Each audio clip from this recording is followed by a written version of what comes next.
Welcome to HortTube. My name is Jim Putnam. In this video, we're going to talk about winterizing your garden. We're heading into some much colder temperatures here as we head toward Christmas here.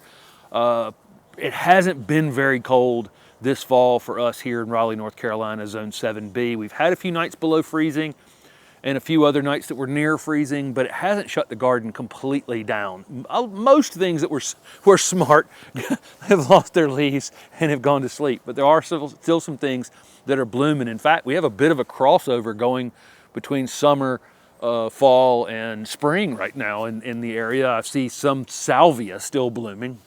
I think it's going to take deep freezes, pretty hard.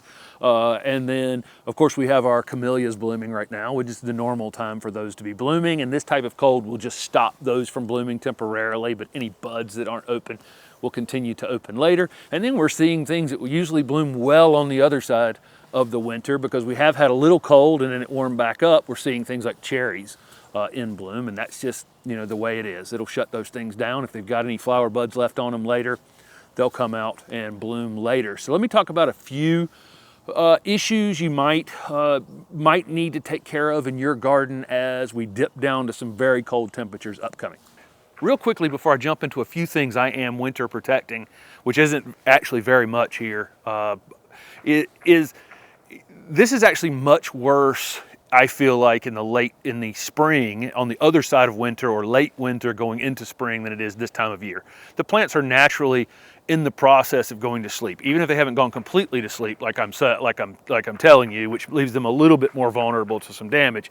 It's definitely not as bad as what happens on the other side of winter when things decide to wake up early and they're in the process of waking up, putting out spring flowers, that kind of thing, and then we get crushed with cold on that side. So I'm always more concerned about that than I am in the winter. In the winter, I actually want to just get things asleep. If we can get things asleep, most plants, including even marginal plants, if they're fully asleep, they're capable of taking quite a bit of cold, even more cold than what a lot of people think they can take, or books tell you that they'll take, as long as they are asleep.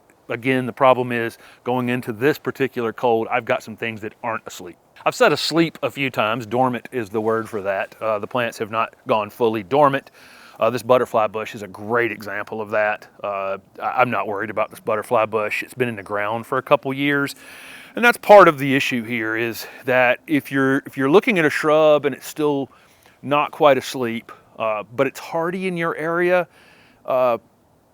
and it's been in the ground for more than a year, I'm just going to ignore it. I know for a fact that this is going to take, this thing still got some moisture up in the stems, and you can actually get some cracking up in the stems in these butterfly bushes when you go down into the teens, when they're still awake like this. But it is what it is, and it won't be killed by it because it's old enough, it's mature enough that I'm not worried about it. The things I'm going to worry about shrub-wise would be things that I've newly planted this fall that are leafy evergreen things that may have some new growth on them. Those are things I might cover. But even the things that have a little new growth on them, like this butterfly bush or a leafy evergreen, something that keeps its leaves during the winter time, if it's been in the ground more than a year and it's hardy in my area, that I'm not zone pushing, meaning it's not, I'm here in zone 7B. If it was only hardy in zone 8 or 9 or something like that, I'd still need to cover it. But if I'm not zone pushing and it's been in the ground more than a year, I'm going to ignore it. It'll be fine. It may take a little damage, but it'll be fine. The only things I'm going to potentially throw a cover over are things I'm zone pushing and things that were newly planted this fall that still have some new growth on them. We've had a beautiful fall vegetable garden this year, gotten lots of things out of here, throughout the season. We've covered it a couple times when the temperatures have been like in the upper 20s, and that's done a totally adequate job of keeping things alive and looking good.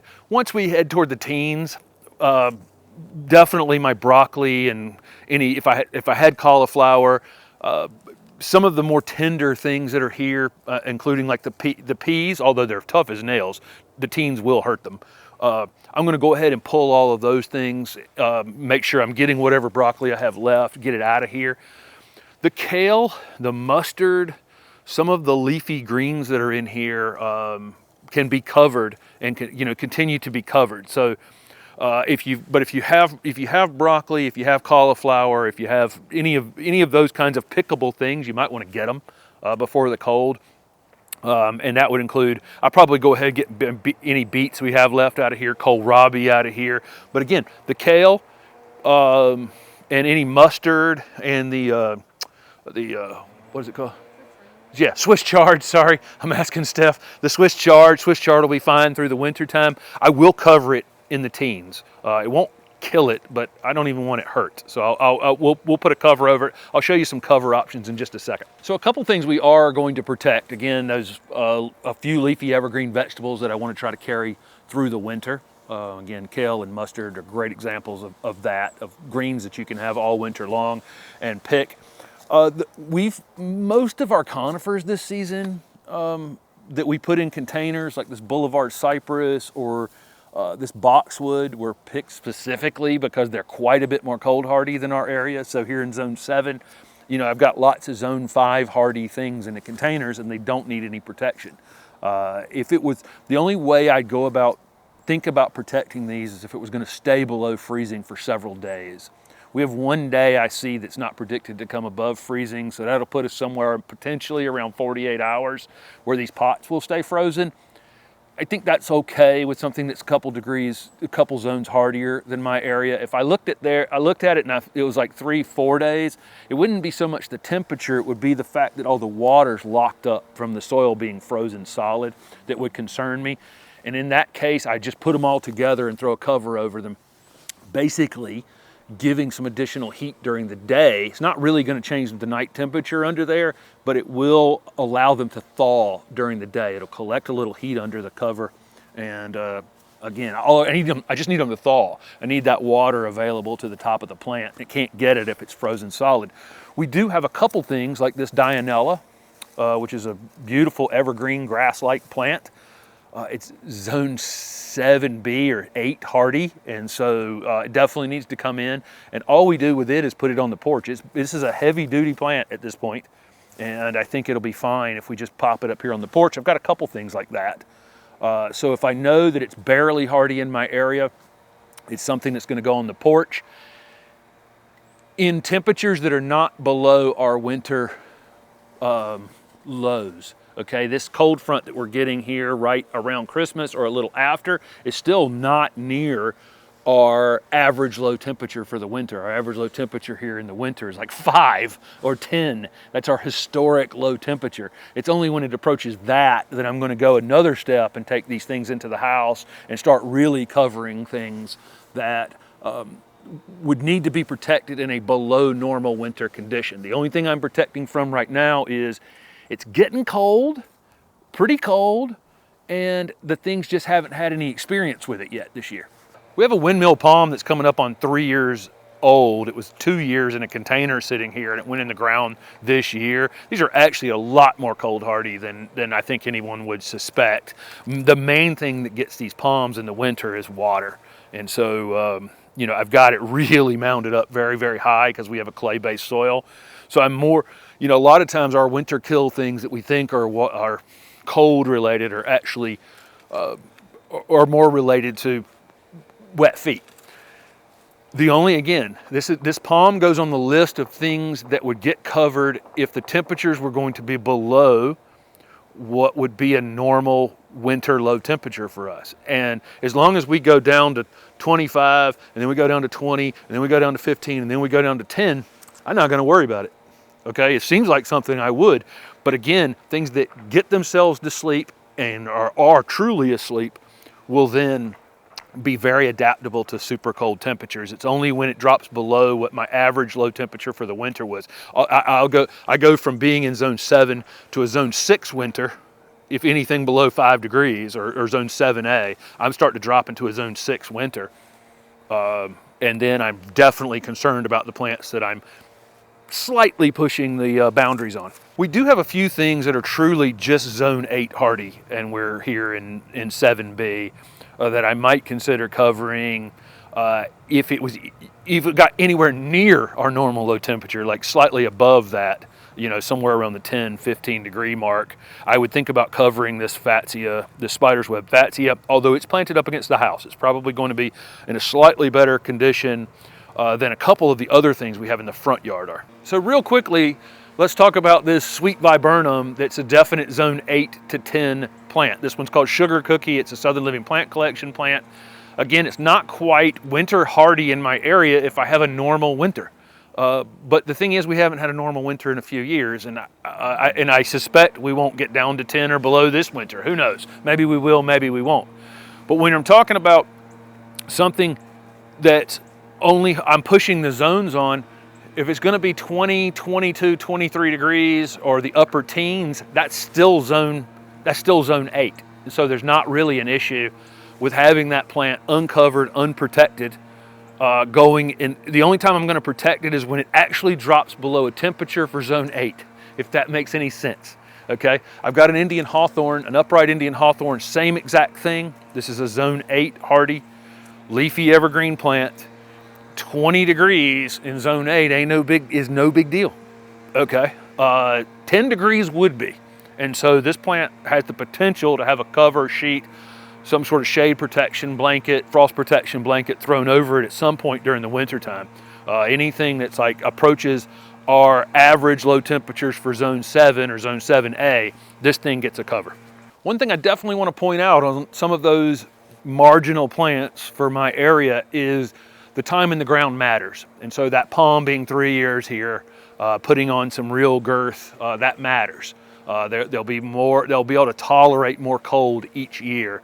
And so again, time is part of this decision. If it's a newly planted leafy evergreen, if that was a brand new Fatsia, it needed to be covered during the winter. It's been in the ground for almost 2 years. And so it's much more sturdy. The only reason, again, the only way I would cover it is if I was going to get something that approached 10 degrees, something really, quite a bit more cold than's predicted in our forecast. So what am I covering these things with if I want to cover? The vegetables over there that are low and flat to the ground, I can actually use something pretty heavy, like this painter's cloth. I've used this several times. One thing about covers is snow is a problem. If you have covers on and it snows on top of them, it will crush your plants down to the ground. When I had the nursery all those years, if it was going to snow, depending on the material that we were using to cover, we would have to pull the covers off, let it snow, and then put the covers back on, depending on the amount we were going to get, so on and so forth. But you do have to be careful with that. Snow is a great insulator, so if it does snow, it's good to have that snow down on the plants anyway, packed down on the ground, packed around the plants, and then you can put a cover over the top of them after that, because typically, when it has snowed, that's when you really get cold, because we get what's called the white ball effect, and all the radiant sunlight gets radiated back out into the atmosphere and it doesn't warm up. So you can have something as heavy as a painter's cloth like this, again, being careful not to crush something with it. These breathable fabrics work great. This is a shade cloth. It's a 50% shade cloth, and it allows some moisture in and out of it. We could cover nursery plants with this and not take them off almost the whole winter, because when it rained, the water got through it. But these were really great in the nursery trade, and not most but not all, that's what they cover with. Something as light as this is just a frost protection blanket. This is great for vegetables. If you got something that, a painter's cloth like that might crush, this light cloth like this, you'd be amazed. You can get a half a zone out of something like this. That heavier painter's cloth, you can probably get a zone out of it. So what we would do is we would take our shade cloth, and if we could double up on a few things and probably get one zone. If we had just one layer on it, we're probably getting about 5 degrees, something like that. And of course, sheets work great. Sheets, pillowcases, cloths, anything you got. And the only thing, again, I'm covering going into winter are things that were newly planted in the fall that have new growth on them, or things that are ultra marginal in your area. And if you can pick those things up and move them someplace, you're probably better off. I'll take containers that have marginal plants in them and put them up on a porch, or put them in a garage if I had a garage here. And just that's the best thing to do with those. If you have small perennials, black plastic pots perfect for putting over the top of them. If you've got some sort of evergreen perennial, you know, it keeps its foliage through the winter but stays small, and you're worried about it, stick a pot over it for a couple nights. But again, we want to get these things to sleep. It's really super important that these plants get to sleep. And so don't overprotect to the point of keeping them awake and growing and flowering, because if you do that, then they're going to be really vulnerable if you get really cold later on. And so keep that in mind. We are trying to get them to sleep, even if we have to offer them some light protection on the way to getting them to sleep. The one thing I didn't mention on covers is plastic. I don't really like to use plastic. Occasionally I would. If we had extreme temperatures in the winter and we just were out of covers in every direction and we couldn't come up with anything else, we might use the plastic where we had cut it off a greenhouse the year before. We did keep it just in case as a backup plan, but typically I don't like to use plastic. Probably safer in the winter using plastic when it's really cold than in the spring. So as it, you know, what happens, it can really heat up very quickly under a piece of plastic. So keep that in mind as you're winter protecting in March. That's the time of year you might end up with a problem with your plants actually getting way too hot under a piece of plastic. But generally I try not to use it, but it is an extreme cold, a good backup plan to have a roll of plastic somewhere. Just get it off of it get it off your plants as quick as possible. And also think about your irrigation. So disconnecting any of your hoses from your house and emptying any water out of lines, and you know, thinking about that as you're going into the worst of winter, so you don't end up with surprises in the spring from damages. There you go. That's just how I look at some of these you know, going into winter protection things is, you know, separating containers in my mind from ones that would need to be protected and ones that wouldn't, shrubs in my mind from ones that might need protection, and then the shrubs that the next level of cold kicks in sometime in January and we start to get to record lows, those kinds of things, what plants are going to be on the list then to cover. So thank you guys for following along with the channel, and good luck with any cold you're having in your area, and thanks for watching.